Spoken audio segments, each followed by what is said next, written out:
জমজ বেবি আছে না সিঙ্গেল বেবি আছে, এটাই তো।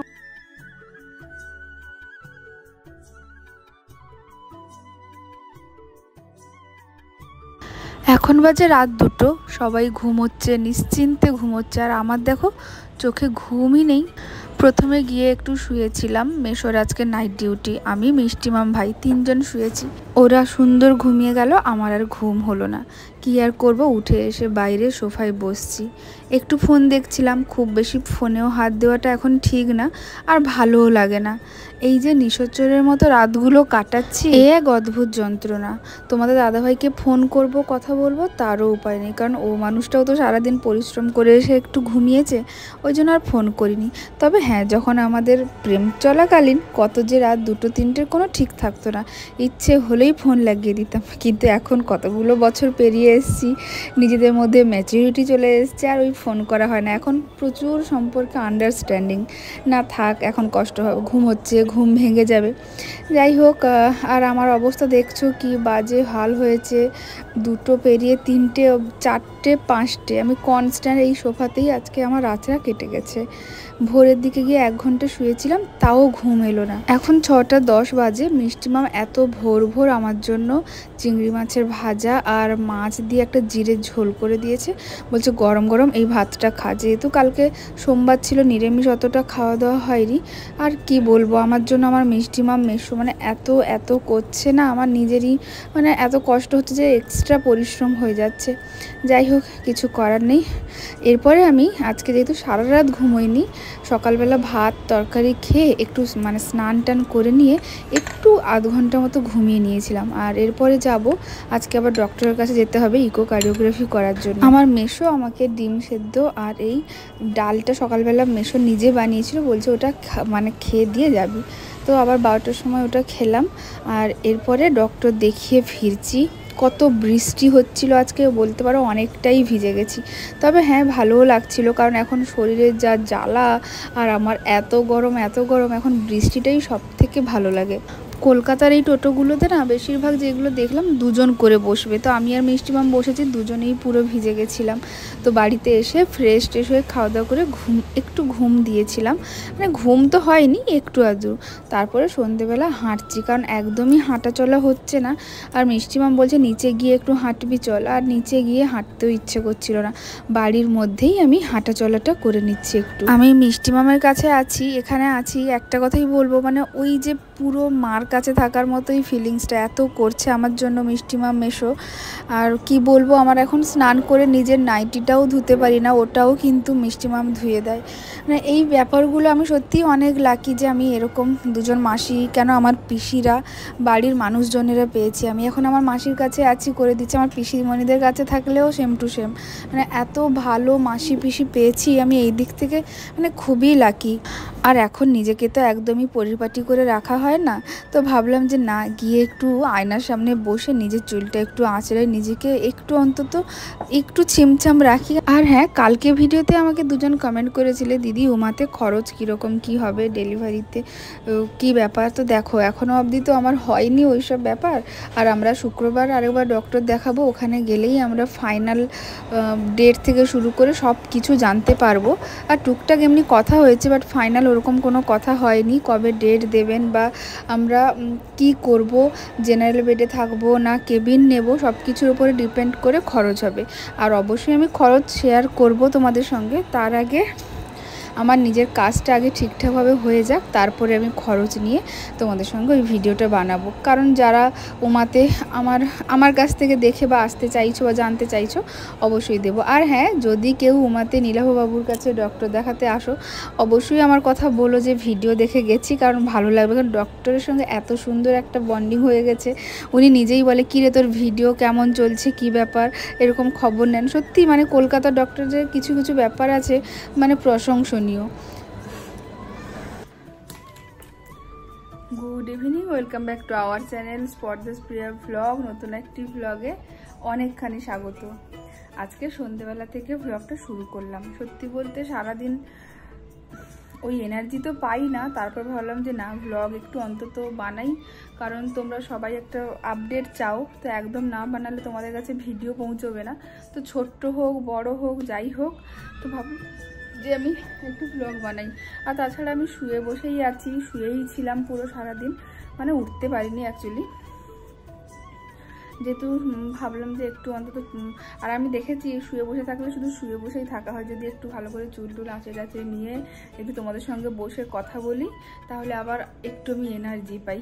তো চলো সন্ধ্যেবেলা থেকে ব্লগটা শুরু করছি। আর আজকে সকাল থেকে আমার ব্লাড দিতে দিতে অবস্থা খারাপ হয়ে গেছে, 4 বার ব্লাড দিয়েছি। যেহেতু সামনেই ওটি আছে, তো ওটি পারপাসে আজকে যতগুলো টেস্ট, মানে অনেক অনেক অনেক রকমের টেস্ট দিয়েছে। তো যত রকমের টেস্ট দিয়েছে সব কিছুর জন্য তো ব্লাড কালেক্ট করতে হয়েছে, সুগার, মানে অনেক কিছু, এগুলো সব কিছু ওটি পারপাসের জন্যই। তো সকাল থেকে আমার ব্লাড দিতে দিতেই অবস্থা খারাপ হয়ে গেছে। এখনও অবধি জানো, সেই প্রথম থেকে তো দেওয়াই চলছে, মানে ইঞ্জেকশন নেওয়া চলছে, ব্লাড দেওয়া চলছে, তাও আমার ভয়টাই কোনো কাটছে না, এখনও অবধি ভয় লাগে। আজকেও সেম টু সেম ভয় লাগছিল। এরপরে আবার ওটির দিন কত রকমের, কত ইঞ্জেকশন, কত কাটাকুটি, কত যে হবে, ভয় কিন্তু আমাকে ছেড়ে আর যাচ্ছে না, ভয় মোটামুটি আছে। আর পরপর ভাবছি কাজগুলো এবারে কমপ্লিট করে নিতে হবে। এই যে দেখো নখ, আর অনেক হয়েছে, শখের নখ বড় করা, অনেক নেল পালিশ করা, অনেক স্টাইল, অনেক কিছু হয়ে গেছে। এখন সব কিছু বিসর্জন দিতে হবে। তো বসে বসে ভাবছি যে না, নখগুলো বেশ বড়ও হয়েছে, এবারে সব কেটে নিতে হবে। আর সব কিছু দিন মোটামুটি স্টাইল টেল করার দিন।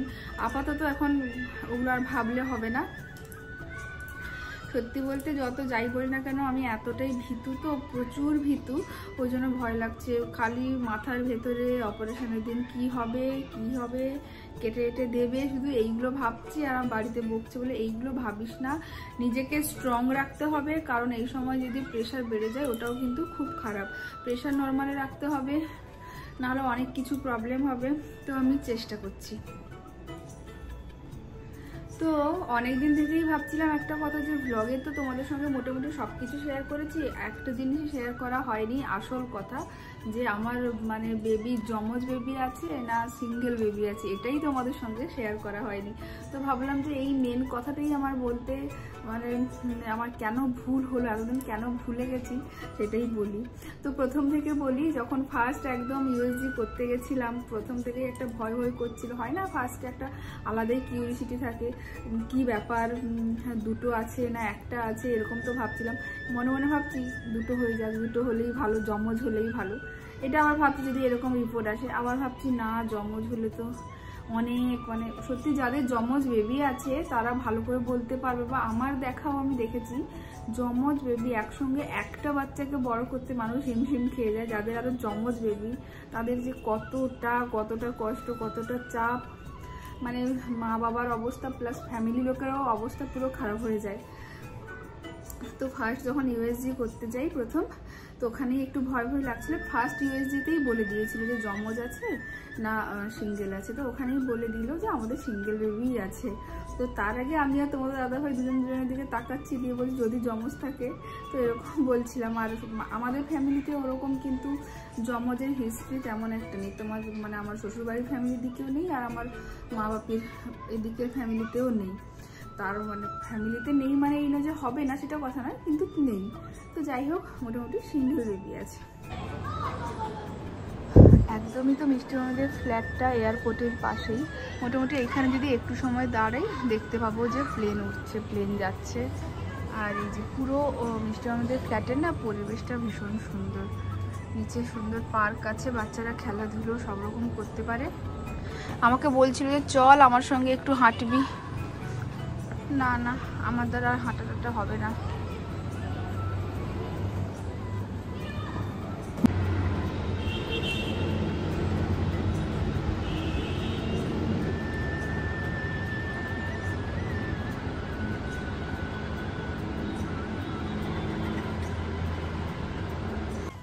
কয়েকদিনে মোটামুটি আমার ফাইলগুলো, মানে সব টেস্টগুলো এলোমেলো হয়ে গেছে।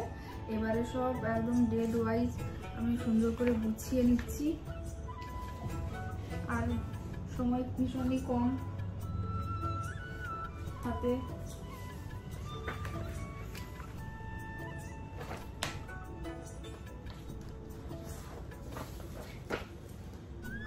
ডিসেম্বর, ফেব্রুয়ারি,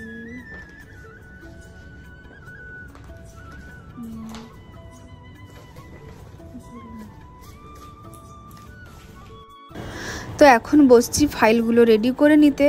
দেখো আজকে বলতে বলতে হয়ে গেল মঙ্গলবার, আর শুক্রবার ডক্টর দেখাবো। তো এরপরে কাজগুলো যতটা পারবো তাড়াতাড়ি করে এগিয়ে রেখে দিচ্ছি। তো ফাইলটা গুছিয়ে নিচ্ছি, আর সব কিছু মিষ্টি মাকে বুঝিয়ে দেবো কোন ফাইলে কোথায় ব্লাড গ্রুপ থেকে শুরু করে কোথায় আল্ট্রার সব কিছু আছে বুঝিয়ে দিতে হবে। তখন তো আর আমি আর কিছু বলতে পারবো না, তো ওই জন্য সুন্দরভাবে গুছিয়ে নিচ্ছি। আর যেহেতু আমি 2 জায়গায় ডক্টর দেখিয়েছি, নীলাভবাবুর কাছে আর নীতিশ সরকারের কাছে, দুটো রিপোর্টই লাগবে, কারণ প্রথম থেকে লাস্ট অবধি বেশিরভাগটা আমি কিন্তু ডক্টর নীতিশ সরকারের কাছে দেখিয়েছি। আর মোট 3 বার আমি নীলাভবাবুর কাছে এসেছি। আর জানো 9 মাসের দিকে এসে আমার হঠাৎ করেই পা যন্ত্রণা করে, কখনো কখনো হালকা পেট ব্যথা করে। আমার তো প্রচুর ভয় লেগে যাচ্ছে। কালকে রাত্রে যেমন হঠাৎ করেই আমার হালকা পেট ব্যথা করছিল। আমার মিষ্টি মাম তো ভয় পেয়ে গেছে। কি বলো তো, মেশোও বাড়িতে ছিল না, নাইট ডিউটি ছিল, কি করবে বুঝে উঠতে পারছিল না। খালি বলছে অ্যাম্বুলেন্স কি ফোন করে দেবো, কি ব্যাপার বল, কি করতে হবে। আমি বললাম দাঁড়াও মিষ্টি মাম, আমার যদি সেরকম কষ্ট হয় আমি বলবো। তারপরে একটু গরম জল খেতে ঠিক হলো। তো কোনটা কখন গ্যাসের জন্য, কোনটা লিভার পেন, কিছুই বুঝে উঠতে পারছি না, ভয় লেগে যাচ্ছে। ওই রাত্রে মেশোকে ফোন করা হলো। মেশো তো যেহেতু ফ্লাইট ডিউটি তো আর হুট করে চাইলে ছেড়ে চলে আসতে পারবে না। তো এখানেও কয়েকটা আমাদের অ্যাম্বুলেন্সের নাম্বার রাখা আছে। মানে সিরিয়াসলি এখন আমার মিষ্টি মামের ওপরই চাপটা, একটু পরে শরীরটা ঠিক হলো। যাই হোক, ভয়ে আছি এখন। তো চলো আজকে ব্লগটা আর বড় করব না, কাল আসবো নতুন একটি ভিডিও নিয়ে।